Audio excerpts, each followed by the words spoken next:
శ్రీ సచిదానంద సద్గురు సాయినాథ్ మహారాజ్ की जय। दिगंबरा दिगंबरा श्री नामपल्ली बाबा दिगंबरा।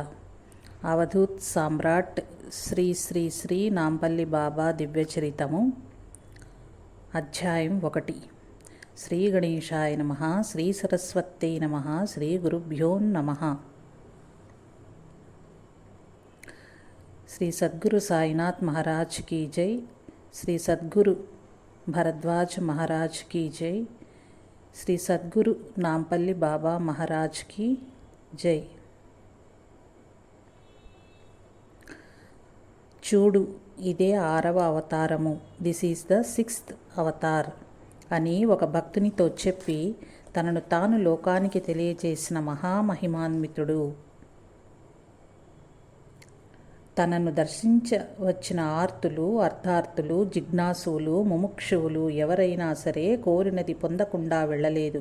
మొదట్లో కొంతకాలం పాత నగరంలోని మలక్పేట శ్మశాన వాటికలోను, తర్వాత నాంపల్లి రైల్వే స్టేషన్ వద్ద గల పోలీస్ స్టేషన్ వరండాలోను, ఆ తర్వాత గౌలీపురాలోని శ్రావణ్ కుమార్ అనే భక్తుని ఇంటి వద్ద, చివరి మజిలీగా అతి కొద్ది కాలం వివేకానంద నగర్ కాలనీ కూకట్పల్లిలను ఆవాసంగా చేసుకుని సశరీరులుగా తమ అవతార కార్యం ముగించి ప్రస్తుతం దీప్తి శ్రీనగర్లోని ధర్మపురి కాలనీలో తమ నిజస్థితిలో సమాధి మందిరములో కొలువై నేటికి తమ అవతార కార్యం కొనసాగిస్తూనే ఉన్నారు. వారే అవధూత సామ్రాట్ శ్రీ శ్రీ శ్రీ నాంపల్లి బాబా గారు. చిత్రమైన దూరపు చూపులు, విచిత్రమైన ముఖ కవళికలు, నగ్నంగా ఉండి పొడవుగా పెరిగిన జడలు కట్టిన జుట్టు, చేతి వేళ్లతో చేసే చిత్రమైన సైగలు, ఈ రూపంతో నగరంలో ఏ రోడ్డు ప్రక్కన కూర్చున్నా తప్పకుండా మనస్థితి సరిగా లేని పిచ్చివాడే అని అనుకుంటారు. సాక్షాత్తు పరబ్రహ్మమే తానే ఆశ్రయించిన భక్తులకు కామధేనువు, కల్పవృక్షము అవుతారని ఎవరు ఊహించ సాధ్యం కాదు. కోటి సూర్య సమప్రభుడని మానవాళిచ్చే స్తుతింపబడే ఆ పరమాత్మను సాధారణ నేత్రాలతో దర్శించగలమా? ఒక్క సూర్యుడినే తేరిపారా చూడలేని మనం దర్శించనూ లేము. మానవాకారంలో ప్రకటమైతే గుర్తించి ఒప్పుకోనూ లేము. మరిక తన బిడ్డలు తరించటం ఎలా? ఈ ప్రశ్న సామాన్యులమైన మనకు ప్రశ్నగానే ఉండిపోతుంది. కానీ ఆ పరబ్రహ్మ స్వరూపుడికి తన బిడ్డలను రక్షించుకునే మార్గం తెలియకుంటే కదా. జ్ఞానిని జ్ఞానియే గుర్తుపట్టగలడని, జ్ఞానికి తనకు భేదం లేదని భగవద్గీతలో అర్జునుడిని ఒక ఉపాధిగా చేసుకుని మనందరికీ తెలియజేశాడు కదా. పూర్ణ జ్ఞాని సద్గురుమూర్తి పరమ పూజ్య ఆచార్య శ్రీ కిరాల భరద్వాజ మాస్టారు ఎక్కడెక్కడో మారుమూలల్లో ఉండి జ్ఞానదీపాల్లా వెలుగుతున్న అవధూతలను సామాన్యుల చెంతకు తీసుకొచ్చారు. అలా తెలియచేయబడిన అవధూతలందరిలో శ్రీ నాంపల్లి బాబా ఒకరు. అవధూత సామ్రాట్గా శ్రీ నాంపల్లి బాబా గారిని గురించి ప్రస్తావించటంలోని ఔచిత్యం ముందు ముందు చదవబోయే భక్తుల అనుభవాలలో పాఠకులు గ్రహించగలరు. యోగుల జన్మ, వాగుల జన్మ తెలుసుకోవటం సాధ్యం కాదంటారు. నేను జన్మించినప్పుడు నా తల్లి ఎంతో ఆనందిస్తుంటే నేను ఆశ్చర్యపోయాను. నాకు అసలు జన్మమున్నదా అని అంటారు శ్రీ షిరిడి సాయిబాబా. అలాంటిదే శ్రీ నాంపల్లి బాబా గారి జన్మ రహస్యం కూడా. షిరిడి సాయినాథుల వారు ఇంకా భక్తులతో మాట్లాడుతూ తన జన్మ గురించి, తల్లిదండ్రుల గురించి, కులగోత్రాల గురించి వేరువేరు భక్తులతో వేరువేరు విధంగా ప్రస్తావించినట్టుగా వారి చరిత్ర గ్రంథాలలో చూస్తాము. మూర్తి భవించిన దక్షిణామూర్తి తత్వమే తానైనా ఎప్పుడూ మాట్లాడని శ్రీ నాంపల్లి బాబా జననం గురించి, కులగోత్రాల గురించి ఊహలకు తావే లేదు. షిరిడీలో ఉన్నప్పుడు షిరిడీ బాబా అన్నట్లే నాంపల్లిలో ఉండగా నాంపల్లి బాబా అనే నామంతో ప్రస్తావించడం భక్తుల మధ్య అలవాటయ్యి అది వారి నామంగా స్థిరపడిపోయింది. సుమారు 1950 ప్రాంతం నుంచి భాగ్యనగర్, హైదరాబాద్ వాసుల అదృష్టం కొద్దీ 2004 వరకు, అనగా 54 సంవత్సరాలు సశరీరులుగా ముందుగా ప్రస్తావించినట్లుగా వేరువేరు ప్రదేశాలలో మజిలీలు చేస్తూ భక్తులను అనుగ్రహించి మహాప్రస్థానం చేరి 2004 నవంబర్ 6వ తేదీ నుండి దీప్తినగర్లోని ధర్మపురి కాలనీలో భవ్యమైన సమాధి మందిర నిర్మాణం భక్తుల చేత చేయించుకుని విరాజమానమై ఉన్నారు. 1950 ప్రాంతాలలో మద్రాసు రాష్ట్రం నుండి కొందరు వారి బంధువులుగా వచ్చి వారిని మద్రాసు తీసుకుని వెళ్లే యత్నం చేసినట్టు తెలుస్తుంది. కానీ బాబా గారు వారితో వెళ్ళక హైదరాబాద్ నగర వాసుల పుణ్యం కొద్దీ ఇక్కడే స్థిరపడిపోయినట్లుగా అనిపిస్తుంది. ఎక్కడ ఉంటే అక్కడే నేలపై పరుండి నెలల తరబడి స్నానం చేయకుండా మలమూత్ర విసర్జన కూడా తానున్న చోటే చేస్తూ నిరంతర ధూమపాన ప్రియులుగా కనిపించే వీరిని ఆశ్రయించి సేవించడం అంటే మిథ్యాచారాలతో కొట్టుమిట్టాడే జనసామాన్యానికి కష్టమే. పూర్వ పుణ్యవశాన బాబా పిలుపుతో వారి సన్నిధి చేరిన వారు చాలా కొద్దిమంది ఉన్నట్టుగా కనిపిస్తారు. కానీ బాబాని ఆశ్రయించిన భక్తులలో ఎక్కువ మంది అవధూత తత్వాన్ని లోకానికి ఎరుకపరిచి వారి నుండి మానవుడు ఏమి పొందవచ్చో ఆచరణపూర్వకంగా లోకానికి నిరూపించిన ఆచార్య శ్రీ భరద్వాజ మాస్టర్ గారి ప్రేరణతో ఆశ్రయించిన వారే కనిపిస్తారు. దురదృష్టం ఏమిటంటే పర్వతాన్ని, దానిపై ఉండే దేవాలయాన్ని మనచే ఏర్పాటు చేయబడి వివిధ అలంకారాలతో కనిపించే ఆకృతులకు ఆకర్షితులైన వారు వీటి అన్నింటినీ మట్టి బెడ్డలతో సమానంగా మోస్తుంటే భూమిని గుర్తించనట్టే. విశ్వమంతా తానే సకల దేవతల రూపంలో, సకల సాధు సత్పురుష రూపంలోనూ తానే ఉన్నానని నిరూపించిన శ్రీ నాంపల్లి బాబా గారిని ఆశ్రయించడం కష్టమే మరి. సుమారు 50 లక్షల జనాభా కలిగిన భాగ్యనగర వాసులలో ఎందరూ వారిని ఆశ్రయించారో ఆలోచిస్తే ఆశ్చర్యమే వేస్తుంది. బహుశా బాబాను ఆశ్రయించిన వాళ్ళు, ప్రత్యక్షంగా దర్శించిన వాళ్ళు కొన్ని వందల సంఖ్యల్లో ఉండారనటం అతిశయోక్తి కాదేమో. దీనికి కారణం ఈ క్రింది విధంగా ఉండవచ్చు. దేవుడిని నమ్మను అనేవారు కొందరు, దొంగ భావాలను నమ్మి అసలైన మహాత్ములను ఆశ్రయించలేకపోయిన వారు కొందరు. అయ్యో, వారి ఉనికే తెలియదు, తెలిస్తే దర్శించి సేవించకుండా ఉండేవాళ్లమా అని అనేవారు కొందరు. మొదటి 2 కోవలకు చెందిన వారి గురించి ఎలా ఉన్నా 3వ కోవకు చెందిన వారికి బాబా గారి చరిత్ర గ్రంథపఠనము శ్రేయస్సు చేకూర్చగలదని ఆశించవచ్చు. ఎందుచేతనంటే శ్రీ నాంపల్లి బాబా శరీరగతులుగా ఉన్నా, సమాధిలో ఉన్నా వారు నిత్యసత్యులే. ఈ విషయం ఈ గ్రంథంలో వ్రాయబడిన భక్తుల అనుభవాల ద్వారా పాఠకులు గ్రహించగలరు. ప్రతి సంవత్సరం శ్రీ నాంపల్లి బాబా గారి ఆరాధన నవంబర్ 6 గురు పూర్ణిమ, దత్త జయంతి ఉత్సవాలను, ప్రతీ నెల పూర్ణిమ నాడు ప్రత్యేక సేవలు, ప్రతిదినం షిరిడి సాయినాథుని సమాధి మందిరంలో వలె అభిషేకము, 4 హారతులు నిర్వాహకులు చక్కగా నిర్వహిస్తున్నారు.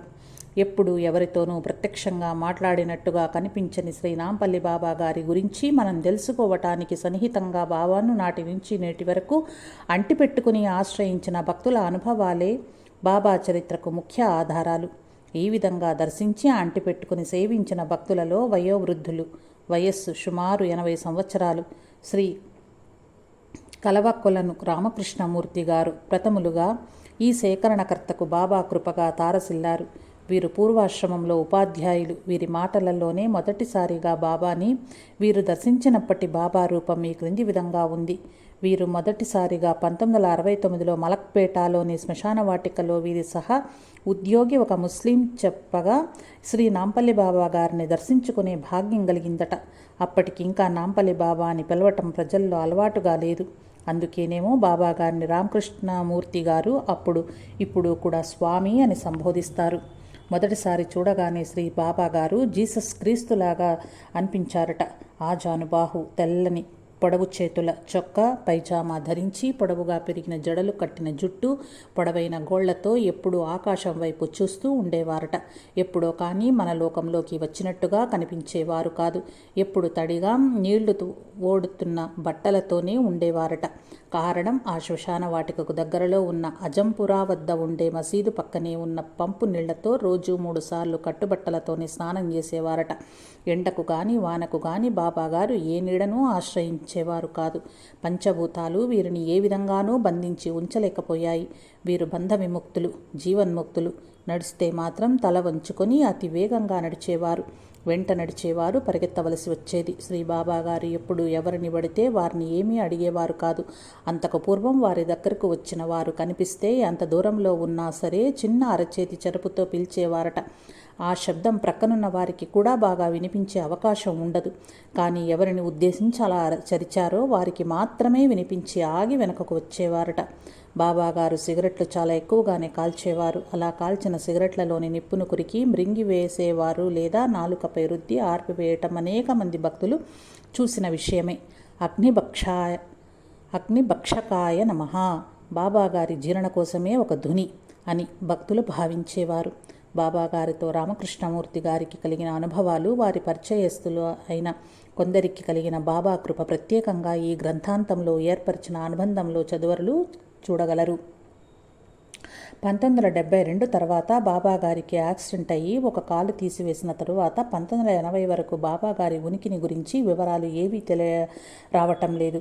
1980 ప్రాంతంలో తిరిగి నాంపల్లి రైల్వే స్టేషన్ వద్ద గల నాంపల్లి పోలీస్ స్టేషన్ వరండాలో కనిపించి రామకృష్ణమూర్తి గారిని మరికొందరు భక్తులను బాబాగారే పిలిచి తమ ఉనికి తెలియజేసినట్టుగా వినవస్తుంది. కానీ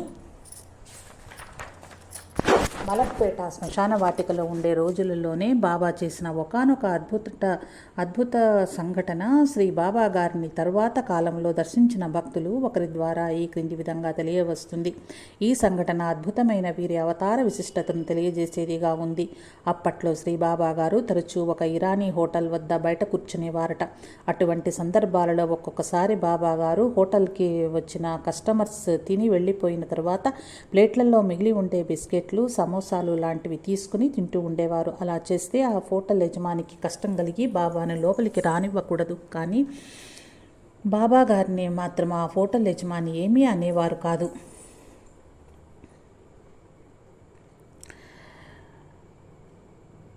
బహుశా పరబ్రహ్మ స్వరూపుడి ఆగమనం ఎంతో లాభదాయకంగా ఉండటం ఆ హోటల్ యజమాని గమనించి ఉండాలి.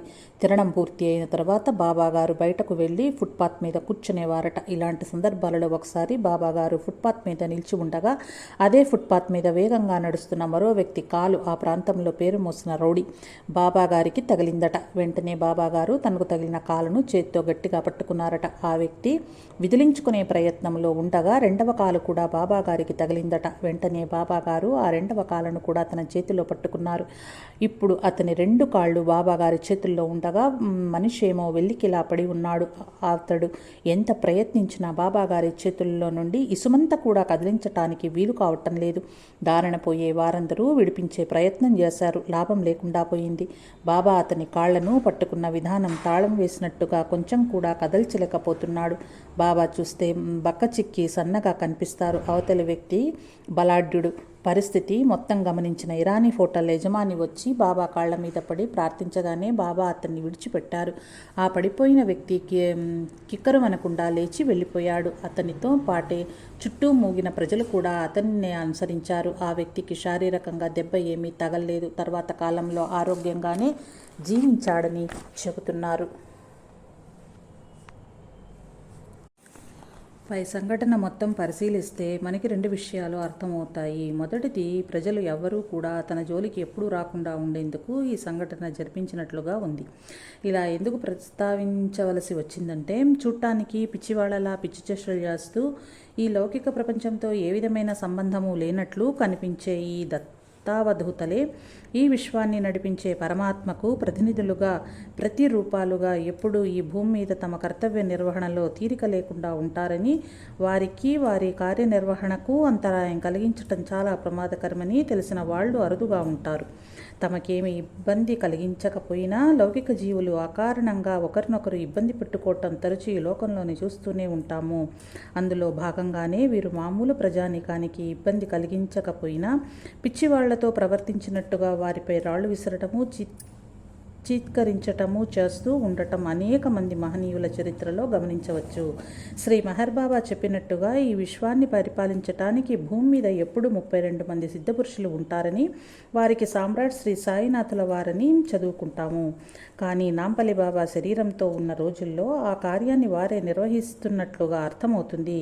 ఎందువలనంటే శ్రీ సాయినాథుల వారు కొందరికి స్వప్నాలలోనూ కొందరికి భౌతికంగానూ దర్శనం ఇచ్చి తానే నాంపల్లి బాబా రూపంతో ఉన్నట్లుగా నిరూపణ ఇవ్వటం అనేక మంది భక్తుల అనుభవాలలోనూ కొందరు మహనీయులు చెప్పినట్లుగాను మీరు చదవబోయే భక్తుల అనుభవాలలో చూస్తారు. భవిష్యత్తులో ఎవరూ తమ జోలికి రాకుండా ఉండేందుకు పై సంఘటనను జరగనిచ్చినట్టుగా భావించి వచ్చునేమో. ఇక రెండవ విషయానికి వస్తే, సాధారణంగా మనుషులు పొరపాటున తమ కాలు మరో వ్యక్తికి తగిలినా ఆగి ఆ వ్యక్తికి క్షమాపణ చెప్పటం మనం నిత్య జీవితాల్లో చూస్తూనే ఉంటాం. కానీ ఇక్కడ బాబాకు కాలు తగిలిన వ్యక్తి బలాఢ్యుడు, పేరు మోసిన రౌడీ. బాబాగారేమో చూడటానికి పిచ్చివాడుగా కనిపించే అనామకుడిగా ఆ వ్యక్తికి తోచి ఉండవచ్చు. కానీ తెలిసి పెట్టినా తెలియక పెట్టినా అగ్నిలో పెట్టిన వేలు కాలకమానదు. అలాగే తెలిసి తన్నినా తెలియక తన్నినా బాబా అంతటి మహనీయుణ్ణి కాలుతో తాగటం వల్ల ఆ వ్యక్తికి అపారమైన పాపం వస్తుంది. అందుకేనేమో ఆ వ్యక్తి పాపాన్ని వెంటనే క్షాళనం చేసే ఉద్దేశంతో బాబాగారు ఈ సంఘటన జరిపించి ఉండవచ్చు. ఏది ఏమైనా తోటి జీవులను తెలిసి కానీ తెలియక కానీ హింసకు గురిచేయటం పాపమని, దాన్ని తిరిగి అనుభవిస్తే కానీ మళ్ళీ తొలగే అవకాశం లేదని తన బిడ్డడైన బద్ధజీవులైన అందరికీ బాబాగారు తెలియజేస్తున్నట్టుగా అనిపిస్తుంది. అనంతర కాలంలో మళ్ళీ నాంపల్లి బాబాగారు నాంపల్లి రైల్వే స్టేషన్ వద్దనున్న పోలీస్ స్టేషన్ సమీపాన సుమారు 1980 ప్రాంతాలలో పునర్దర్శనం ఇచ్చే వరకు బాబాగారి గురించి వివరాలు ఏవీ తెలియరావటం లేదు. 1980 ప్రాంతాలలో మళ్ళీ కనిపించిన బాబా సుమారు 8 సంవత్సరాలంటే 1987 ప్రాంతంలో శ్రీ శ్రావణ్ కుమార్ అనే భక్తుడు పాతనగరంలోని గౌలీపురా ప్రాంతంలో తమ ఇంటి వద్దకు తీసుకువెళ్లేంత వరకు అనేక మంది భక్తులు తాత్కాలికంగానూ శాశ్వతంగానూ లబ్ధి పొందిన వారు ఉన్నప్పటికీ అతి కొద్ది మంది మాత్రమే వారికి కలిగిన అనుభవాలు, బాబాగారితో వారికి గల స్మృతులు తెలియజేయటానికి ముందుకు వచ్చారు.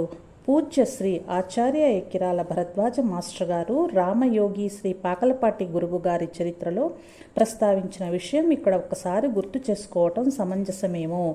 శ్రీ పాకలపాటి గురువు గారు ఎంతో కాలంగా ఎంతోమందికి తెలిసిన అందరిలో కొద్దిమంది ఆయన సన్నిధిలో చాలా రోజులు కాలక్షేపణ చేస్తూ కూడా ప్రతి ఒక్కరూ బాబుగారు తమతో ఉన్నంత చనువుగా మరెవరితో ఉండరని, తనను ప్రేమించినంతగా మరెవరిని ప్రేమించలేదని అనుకునే వారినే చూస్తాము. కానీ ఆయన ఆంతర్యంలోనికి తొంగి చూచిన వారు ఎవ్వరూ తారసపడలేదు. కనీసం బాబాగారి సామర్థ్యము గురించి అయినా మీ అనుభవాలు చెప్పండి అంటే కూడా ఆయన సంగతి మనమేమి తెలుసుకోగలము, మనం ఏమి చెప్తామండి అన్నవారే చాలామంది. ఇందులో చాలా నిజం ఉన్నా ఆయనను దర్శించని వారు, ఆయన సన్నిధిని అనుభవించే భాగ్యం లేని వారు అడిగితే వాళ్లకు ఆ విషయం తెలిసేందుకైనా మచ్చుకి కూడా ఏమీ చెప్పరు.